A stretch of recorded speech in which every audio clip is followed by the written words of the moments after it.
రెండు తెలుగు రాష్ట్రాల సాగునీటి వ్యవస్థలపై సమగ్ర అవగాహన కలిగిన గౌరవ ముఖ్యమంత్రి గారు మన రాష్ట్రానికి లభించడం మన అదృష్టం. పట్టిసీమ వంటి పథకాలను ఆయన సక్రమంగా ప్రణాళిక చేసి అమలు చేయడం ద్వారా రాష్ట్రంలోని పలు ప్రాంతాలకు జలభద్రతను కల్పించారు. అదేవిధంగా హెచ్ఎన్ఎస్ఎస్ ప్రాజెక్టును కేవలం 100 రోజుల్లో ప్రారంభించి వేగంగా పూర్తి చేసి రైతులకు నీరందించేలా చేయడంలో ఆయన సంకల్ప బలం కీలక పాత్రను పోషించింది. హంద్రీనీవా ద్వారా తొలిసారిగా 45 టీఎంసీల కృష్ణా జలాలను విజయవంతంగా ఎత్తిపోతల చేసి రాయలసీమలో నీటి లభ్యతను గణనీయంగా మెరుగుపరిచాం. పోలవరం ప్రాజెక్టు విషయంలో పెండింగ్ ఉన్న 5,000 కోట్ల రూపాయల బిల్లుల్ని చెల్లించి పనులను వేగవంతం చేశాం. డయాఫ్రామ్ గోడ నిర్మాణం ఇప్పటికే 91% పూర్తయింది. మొత్తం ప్రాజెక్టు పురోగతి 60% దాటింది. వెలుగొండ ప్రాజెక్టు బీఆర్ఆర్ వంశధార దశ 2, అలాగే వంశధార నాగావళి మరియు నాగావళి చంపావతి నదుల అనుసంధాన పనుల్లో సమాంతరంగా గణనీయమైనటువంటి పురోగతి సాధించబడింది. అదే సమయంలో రాష్ట్ర వ్యాప్తంగా విస్తృత స్థాయిలో చేపట్టిన ఆపరేషన్ అండ్ మెయింటెనెన్స్ ఎస్డిఎంఎఫ్ మరియు ఎఫ్డిఆర్ పనులు సాగునీటి వ్యవస్థలను స్థిరీకరిస్తున్నాయి. 5 ఏళ్ల విరామం అనంతరం మొత్తం 6,047 నీటి వినియోగదారుల సంఘాలను ప్రజాస్వామ్య పద్ధతిలో పునరుద్ధరించడం ద్వారా సాగునీటి నిర్వహణలో రైతుల భాగస్వామ్యానికి మళ్లీ బలోపేతం చేశాం. ఇక ముందు బీఆర్ఆర్ వంశధార 2, హంద్రీనీవా, పూల సుబ్బయ్య, వెలుగొండ మరియు పోలవరం ప్రాజెక్టులను పూర్తి చేయడానికి మా ప్రభుత్వం కట్టుబడి ఉంది. రాయలసీమను శాశ్వతంగా కరువు రహిత ప్రాంతంగా మార్చడానికి పోలవరం నల్లమల సాగర్ అనుసంధానంపై మేము చురుగ్గా దృష్టి సారించాం. రాయలసీమను గ్లోబల్ హార్టికల్చర్ హబ్ గా తీర్చిదిద్దే ప్రణాళికలో సాగునీటి సరఫరా కూడా ఒక కీలకమైనటువంటి భాగం. 2026-27 ఆర్థిక సంవత్సరానికి గాను జలవనరుల శాఖకు 18,224 కోట్ల రూపాయల కేటాయింపును ప్రతిపాదిస్తున్నాను. వ్యవసాయం, పశు సంవర్ధక, ఉద్యానవనం, మత్స్య సహకార రంగాలు.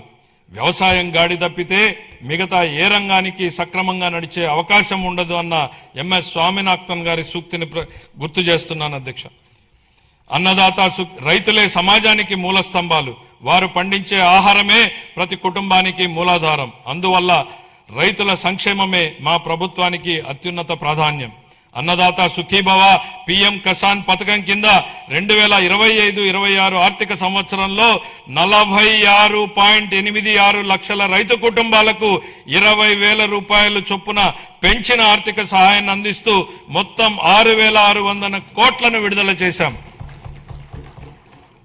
కొత్తగా అమలు చేసిన జీఎస్టీ 2.0 సంస్కరణల ద్వారా వ్యవసాయం మరియు అనుబంధ రంగాలకు సంబంధించిన ఉత్పత్తులు, వ్యవసాయ పరికరాలు, ట్రాక్టర్లపై పన్నుల భారం గణనీయంగా తగ్గించబడింది. దీనివల్ల రైతులకు ప్రత్యక్షంగా లాభం చేకూరుతుంది. పశు సంపదకు పొంచి ఉన్న ఆరోగ్యపరమైనటువంటి ప్రమాదాలను తగ్గించే దిశగా పశు బీమా పథకం అమలుకు మేము నిరంతరం ప్రాధాన్యత ఇస్తున్నాం. పశు సేవలను మరింత బలోపేతం చేయడానికి కొత్త పశు వైద్య భవనాల నిర్మాణానికి 20 కోట్లను కేటాయిస్తూ మౌలిక వసతులను విస్తరిస్తున్నాం. అలాగే బడ్జెట్లో ప్రత్యేకంగా ప్రస్తావించకపోయినా మా సంకల్పం ఎంత స్పష్టమో చెప్పడానికి నిదర్శనం మత్స్యకార సేవలో పథకం అమలు. ఈ పథకం ద్వారా ఆర్థిక సహాయాన్ని 10,000 నుండి 20,000కు పెంచాం. దీని ద్వారా 1,20,000 మంది మత్స్యకార కుటుంబాలు లాభపడుతున్నాయి. ధరల స్థిరీకరణ నిధి. గత ప్రభుత్వం ధరల స్థిరీకరణ నిధికి భారీ కేటాయింపులు చేసినప్పటికీ వాటిని సమర్థవంతంగా వినియోగించలేదు. 2019-24 మధ్య కాలంలో ధరల స్థిరీకరణ నిధికి 7,500 కోట్లను బడ్జెట్లో కేటాయించినప్పటికీ 5 ఏళ్ల కాలంలో కేవలం 8,880 కోట్లను మాత్రమే 5 ఏళ్లలో ఖర్చు చేశారు. అవసరమైన సందర్భాలలో ప్రభుత్వం ఎంత వేగంగా స్పందించాలనే దానికి మా ప్రభుత్వం ఉదాహరణగా నిలిచింది. ధరల స్థిరీకరణ నిధికి 300 కోట్లను మాత్రమే కేటాయించినప్పటికీ ఒక్క సంవత్సరంలోనే 1,200 కోట్లకు పైగా ఖర్చు చేసి రైతులకు ఉపశమనం కల్పించాం. తోతాపురి మామిడి రైతులు, ఉల్లి రైతులు, కోకో గింజల సాగుదారులు, పొగాకు రైతులకు తదితరులకు మద్దతు అందించాం. ఈ 26-27 ఆర్థిక సంవత్సరానికి గాను ధరల స్థిరీకరణ నిధికి 500 కోట్ల రూపాయలను కేటాయింపును ప్రతిపాదిస్తున్నాను.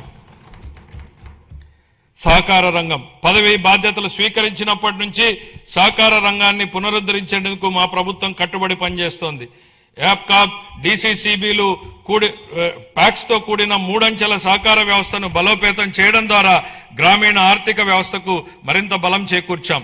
25-26 ఆర్థిక సంవత్సరంలో 53.2 లక్షల సభ్యులకు సేవలందిస్తూ 7,600 కోట్లకు పైగా వ్యవసాయ రుణాలను మంజూరు చేశాయి. ముఖ్యమైన సాధనంగా 2021 ప్యాక్స్లను డిజిటైజ్ చేయగా అందులో 2017 సంఘాలు ఈ ప్యాక్స్ గా కార్యకలాపాలను నిర్వహిస్తున్నాయి. దీనివల్ల సేవలు అందించడంలో ఆలస్యం గణనీయంగా తగ్గి పారదర్శకత పెరిగింది. 26-27 ఆర్థిక సంవత్సరానికి గాను వ్యవసాయ మరియు అనుబంధ రంగాలకు 13,598 కోట్ల రూపాయల కేటాయింపును ప్రతిపాదిస్తున్నాను. వ్యవసాయ బడ్జెట్ ను సమర్పించే సందర్భంగా ఇందుకు సంబంధించినటువంటి వివరాలను మా సహచర మంత్రి గారు సభకు సమగ్రంగా తెలియజేస్తారు.